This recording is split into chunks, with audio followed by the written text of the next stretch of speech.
Lord. ஹalleluya. இன்று நம் ஆண்டவராகிய இயேசு கிறிஸ்து நமக்கு தருகின்ற இறை வார்த்தை எசேக்கியேல் தீர்க்கதரிசன புஸ்தகம் 12ஆம் அதிகாரம் 28வது வசனம். என் வார்த்தைகளில் ஒன்றாகிலும் இனி தாமதிப்பதில்லை என்று கர்த்தராகிய ஆண்டவர் உரைக்கின்றார். ஆமென். ஹalleluya. praise the Lord.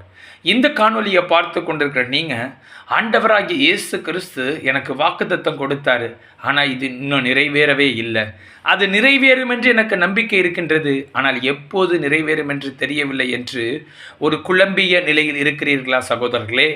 இன்று நம் ஆண்டவராகிய இயேசு கிறிஸ்து உங்களை பார்த்து சொல்கின்றார், மகனே மகளே, இனி அது தாமதிப்பதில்லை என்று ஆண்டவர் உங்களை பார்த்து சொல்கின்றார். அதை விசுவாசிக்கிறவர்கள் ஆமென் என்று சொல்லி நாம் தேவனை மகிமைப்படுத்துவோம். ஹalleluya. திருமண காரியங்களாக இருந்தாலும், குழந்தை காரியங்களாக இருந்தாலும், வேலை வாய்ப்பாக இருந்தாலும், வியாதி பிரச்சனையாக இருந்தாலும், குடும்ப பிரச்சனையாக இருந்தாலும், எல்லாவற்றிலும் உங்கள் வாழ்க்கையில் இருக்கிற அந்த தாமதத்தை நீக்கி போட இயேசு வல்லமை உள்ள தேவனாக இருக்கிறார். சகோதர சகோதரிகளே, இதை நாம் வேதத்தின் வழியாக ஆராய்ந்து பார்க்கும் பொழுது, ஆதியாகமம் 18ஆம் அதிகாரத்தை நாம் தியானிக்கும் பொழுது, அதற்கு முன்பாக ஆபிரகாமுக்கு ஒரு குழந்தை தருவேன் என்று ஆண்டவர் ஆபிரகாமுக்கு வாக்குத்தத்தம் செய்திருந்தார்.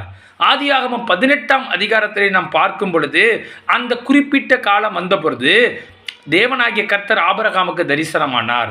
3 புருஷர்கள் ஆபிரகாம் இடத்தில் வந்த பொழுது ஆபிரகாம் அவர்களுக்கு விருந்து வைத்த பிறகு ஆதியாகமம் 18ஆம் அதிகாரம் 10வது வசனத்திலே, ஒரு உற்பவ காலத்திலே நான் உன்னிடத்தில் திரும்ப வருவேன், அப்பொழுது உன் மனைவி சாராளுக்கு ஒரு குழந்தை இருக்கும் என்று சொன்ன பொழுது, சாராள் அதை கூடாரத்தின் பின்பக்கமாக கேட்டுக்கொண்டிருக்கும் பொழுது நகைக்கின்றாள். ஏனென்று பார்த்தால் அவள் சொல்கின்றாள், நான் வயது முதிர்ந்த கிழவியாய் இருக்கின்றேன், பெண்களுக்குரிய அந்த வழிபாடு எல்லாம் நின்று போய்விட்டது, என்னால் குழந்தை பெற்றுக்க முடியுமா என்று சொல்லி சாராள் நகைக்கின்றாள். சகோதரர்களே, அவர்கள் பார்த்து உன் மனைவி நகைக்கின்றாள் என்று சொன்ன பொழுது, சாராள் நான் நகைக்கவில்லை என்று சொன்னாலும் கர்த்தரால் ஆகாத காரியம் உண்டோ என்று சொல்லிவிட்டு செல்கின்றார்கள்.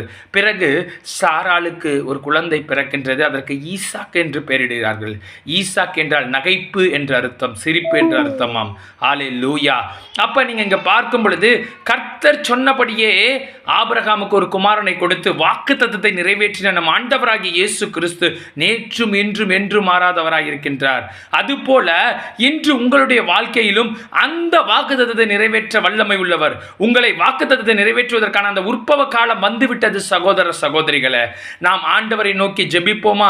ஸ்தோத்திரம் தகப்பனே. அப்ப இந்த காணொலியை பார்த்து கொண்டிருக்கும் பிள்ளைகளுக்கு நீங்க வாக்குத்தத்தத்தை நிறைவேற்றுவதற்கான காலம் வந்துவிட்டதற்காக நன்றி செலுத்துகிறோம். வல்லமையில இயேசுவின் நாமத்தில் ஜெபி